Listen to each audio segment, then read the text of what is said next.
Bharat Ratna doctor Bhimrao Ambedkar को कोटि कोटि नमन। ये कार्यक्रम डॉक्टर भीमराव अंबेडकर के जीवन पर आधारित है, जहां भारत की जनता के प्रति उनके योगदानों को पूरी सजगता से चित्रित और रेखांकित करने का प्रयास है। कार्यक्रम में दिखाई गई घटनाएं लब्ध प्रतिष्ठ पुस्तकों से ली गई हैं। इस कार्यक्रम के जरिए चैनल की ओर से एक विश्वसनीय, सजग और सकारात्मक प्रयास है कि डॉक्टर बाबा साहेब भीमराव अंबेडकर के जीवन की संघर्ष यात्रा एवं गौरव गाथा पूरे आदर के साथ घर घर पहुंचे और उनके योगदानों से सभी संपूर्णता में परिचित और आह्लादित हों। ध्रुव को अगर कोई बेहतर काम मिल जाता, कोई अच्छा काम मिल जाता, तो मेरे सीने का बोझ उतर जाता। तो इस लिहाज से देखो तो अच्छा ही हुआ ना, ध्रुव जा रहा है।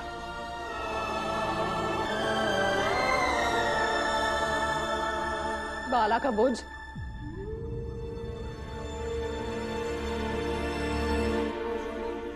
भीमा भाई, मैंने कभी नहीं चाहा कि मेरे बच्चे भी वही काम करें जो हमारे समाज के लोग करते आए, हमारे बिरादरी के लोग करते आए। ये जूते सिलना, बाजा बजाना, मैं हमेशा चाहता था कि मेरे बच्चे पढ़े लिखे पर ये काम ना करें। लेकिन बाला ने क्या चुना? बाजा बजाना। उसके लिए बाजा बजाना कोई मुश्किल काम नहीं है। वो जहां भी जाएगा, जहां भी रहेगा, बाजा बजाने का काम उसे मिल जाएगा। लेकिन बाला चाहता है कि वो बम्बई जाए और अंग्रेजी बैंड बजाना सीखे। भीमा भाई, अगर उसमें सचमुच सीखने की ललक होगी तो वो बिना बंबई जाए भी सीख सकता है ना।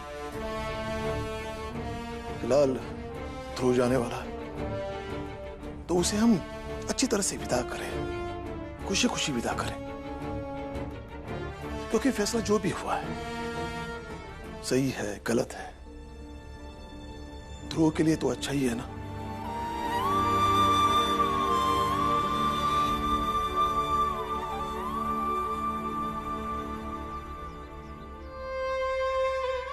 जा बेटा, खुश रह, मन लगा के काम करना।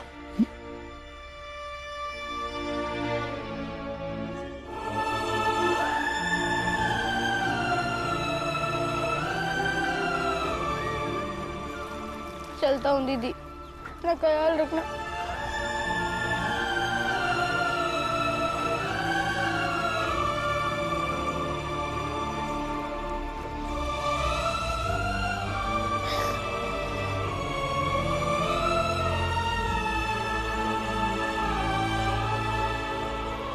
देख रहे हैं साहब, कैसे मेरे बेटे को इन सब ने अपने चुंगल में फंसा रखा है।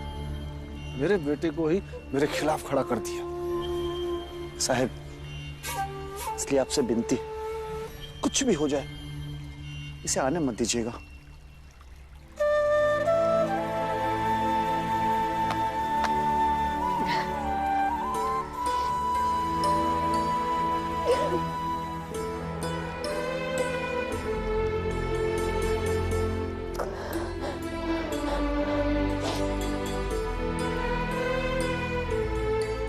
अपना ख्याल रखना।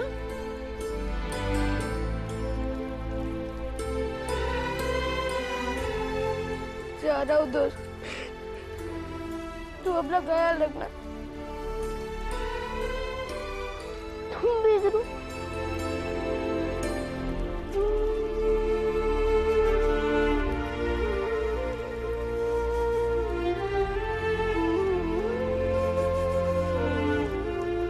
जा।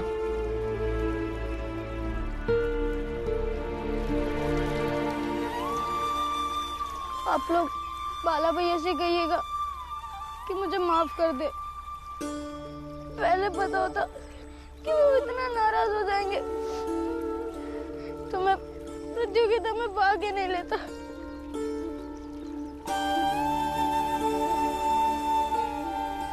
चले ध्रुव।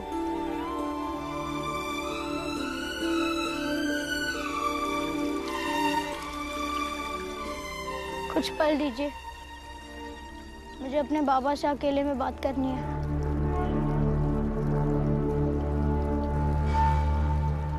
मैं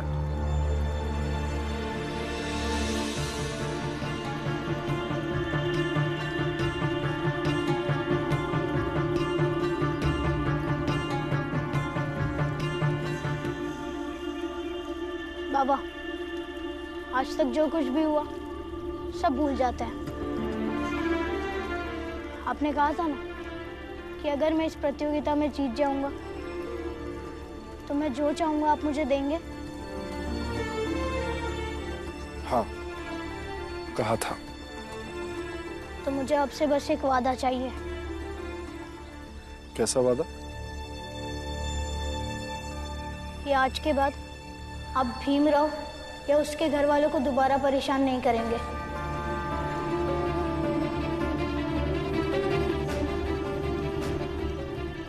मुझसे वादा करिए बाबा कि आप उन्हें परेशान नहीं करेंगे। मैं आपके हाथ जोड़ता हूँ, और अगर मेरा श्राद्ध करने के बाद भी आप मुझसे थोड़ा सा भी प्यार करते हैं तो आप उन्हें परेशान नहीं करेंगे।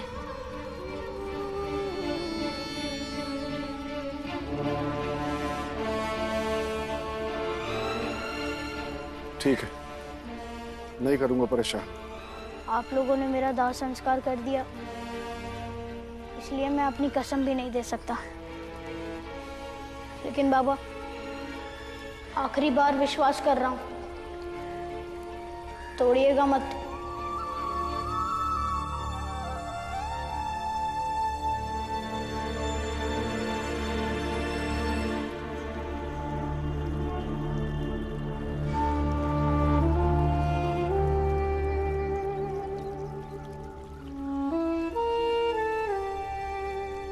चलिए।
भीम, याद रखना कि जब तुमने हार और जीत के मायने बदल दिए तो तुम्हारे इस गरीब दोस्त ने तुम्हें भोज दिया था।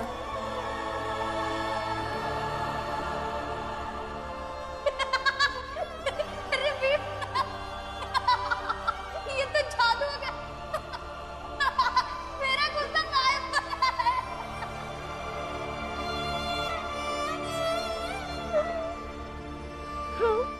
तुमसे ज्यादा तो मुझे तुम्हारी याद आएगी।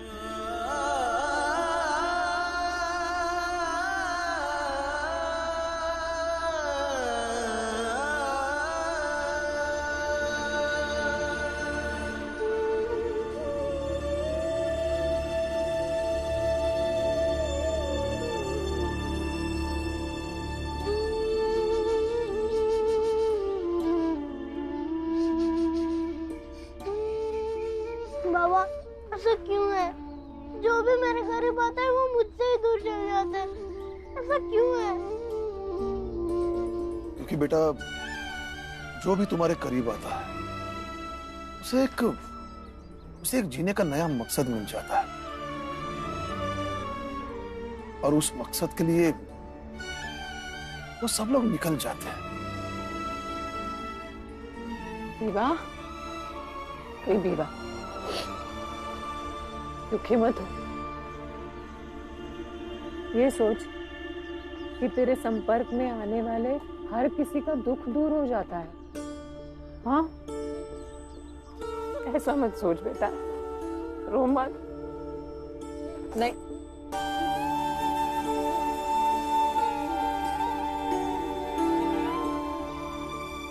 भीम बेटा, मैंने तुम्हें पहले ही कहा था, भावनाएं अपनी जगह और व्यक्ति की जीवन यात्रा अपनी जगह, और अपनी जीवन यात्रा में हर कोई अकेला रहता है।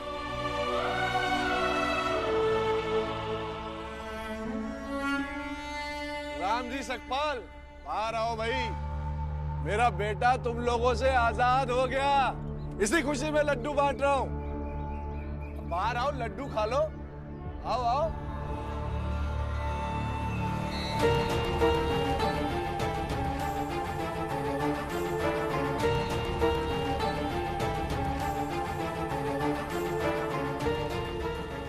वैसे तो हम लोग तुम लोगों की परछाई से भी दूर रहते हैं,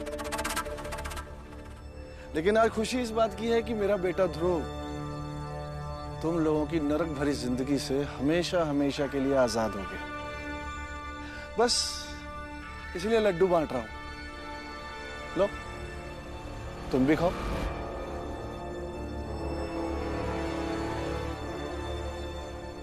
क्या हुआ? अच्छा, बाला बंबई नहीं जा पाया, इस बात का दुख है। जैसे तो बड़े बड़े भाषण देते हो, अब लड्डू नहीं खा रहे, 2 गिले। ऐसी कोई बात नहीं है, हम सब खुश हैं। हाँ, थोड़ा बाला दुखी है, लेकिन बच्चा ही तो है ना। और आप एक पिता होने के नाते अपने बेटे के जीत की खुशी में लड्डू बांट रहे हैं, तो हम क्यों ना खाएं? जरूर खाएंगे। दीजिए।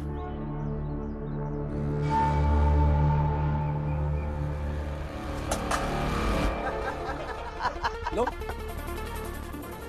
उठाओ।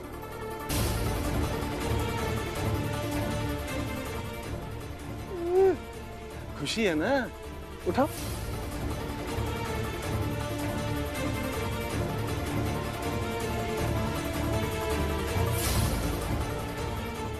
आज बढ़िया, सबको सबको।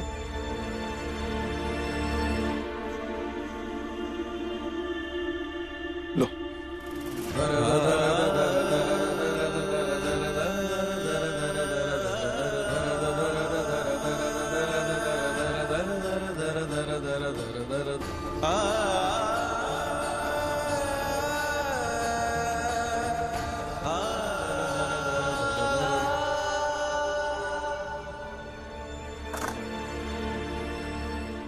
बताइए वो सेठ जी, हम सब खुश हैं।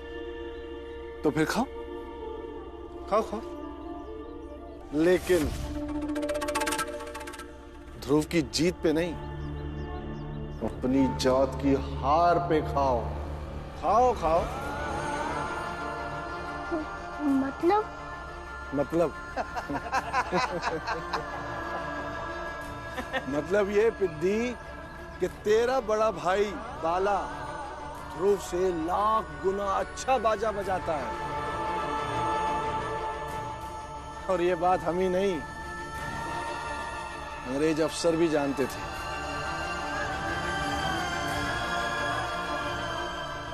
फिर हुआ ये कि हम अंग्रेज अफसर से मिले और उन्हें कुछ समझाया। उन 2 लड़कों में से एक लड़का छोटी जात का है और एक लड़का बड़ी जात का। एक छोटी जात के बच्चे को आप अपने साथ लेके जाएंगे, वो आप बड़े लोगों के बीच में कैसे उठेगा, कैसे बैठेगा? आप लोगों के यहाँ तो बड़े बड़े राजा महाराजा आते हैं, अगर उन्हें पता चल गया कि अंग्रेजी सरकार में एक छोटी जात का लड़का बाजा बजाता है, तो वो लोग आपके हाथ का पानी भी नहीं पिएंगे। और उनको समझ आते ही उन्होंने तय कर लिया कि हम ध्रुव को ही लेके जाएंगे।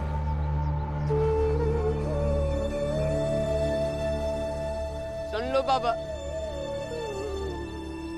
आप कह रहे थे कि हुनर की जीत का सम्मान करो। यहाँ कोई हुनर की जीत नहीं हुई है, जाति की जीत हुई है। बिल्कुल बाला, तू एकदम सही कह रहा है। और आगे भी यही होगा। अरे सपने देखने के लिए हैसियत होनी चाहिए।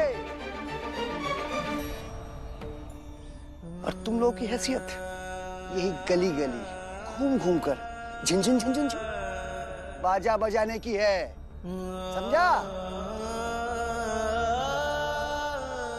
अगर समझ ना आए तो बाप बेटा, आई बुआ, बैठकर मनन चिंतन करो, तब समझ आ जाएगा।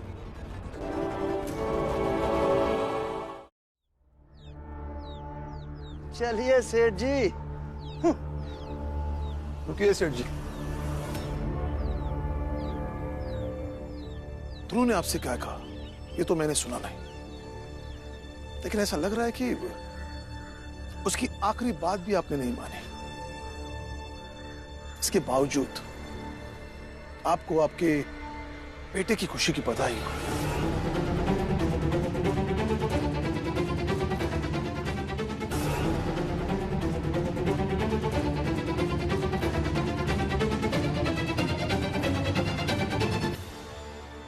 सब तेरे कारण हुआ है भी। ना तो उससे दोस्ती करता, ना वो हमारी जात में आता, ना वो हमारी जात को हरा कर आगे बढ़ जाता। ऐसा नहीं है बाला भैया, इसमें उसकी कोई गलती नहीं है। जो कुछ भी किया सेठ जी ने किया है। और वो तो जाते वक्त भी आपसे माफी मांगने की बातें कर रहा था। और बाला, तुम कोई पहले व्यक्ति नहीं हो जिसके साथ सब ये हुआ है। दुनियादारी छोड़ो, तुम्हारे अपने बाबा के साथ भी जात के नाम पर अंग्रेजी सेना से जबरदस्ती रिटायर किया गया था। क्या जिंदगी भर बस यही बाजा बजाता रहूंगा? अंग्रेजी बैंड में बाजा बजाने का सपना छोड़ दूं? अरे ऐसा है क्या अंग्रेजी बैंड में जो इतना बावला हुए जा रहा है तू? तुझे बाजा ही बजाना है ना, तो यहाँ बजा वहाँ बजा, क्या फर्क पड़ने वाला? फर्क पड़ता है आई। यहाँ पे बाजा बजाओ तो कोई ढंग से बात तक नहीं करता है हमसे। वहां पे बाजा बजाऊंगा तो लोग सलाम करेंगे मुझे, मेरा कद बड़ा हो जाएगा, मैं बड़ा आदमी बन जाऊंगा। लेकिन अब तो लगता है ऐसा कभी नहीं होगा। चाहे कितनी भी मेहनत कर लूं, कोई ना कोई ध्रुव आके हमारी जगह ले लेगा। हमारा विकास कभी नहीं होगा।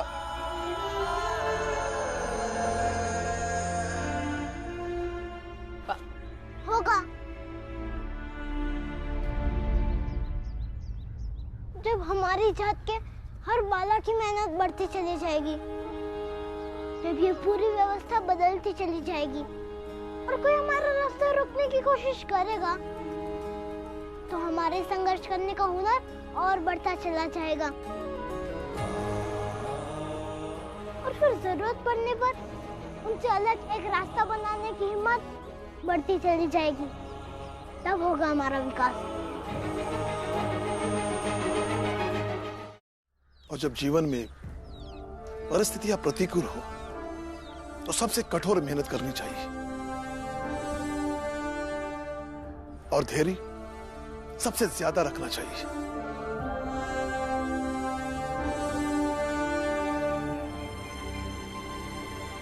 बाला बेटा, गुस्सा छोड़ दो और अपने भविष्य के लिए और ज्यादा मेहनत करो।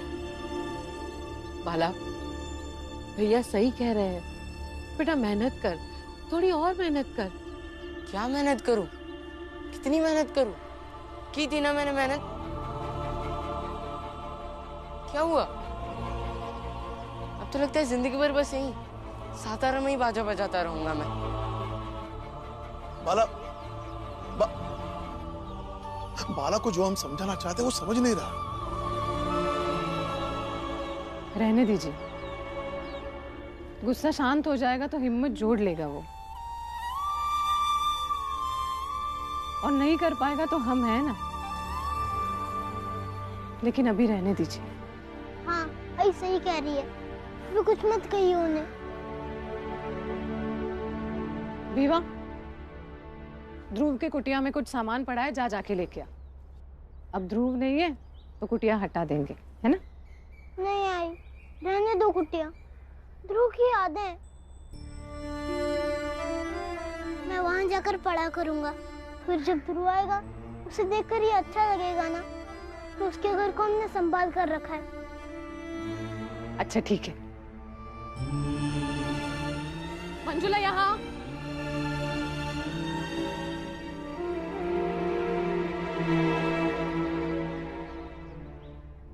कबीर प्रेम ना चखिया, चखी ना लिया सा, सोने घर का पाहुना, ज्यों आया त्यों जा। इस दोस्ती के लिए मैं अपनी जान भी दे सकता हूँ। ज्यों आया त्यों जा।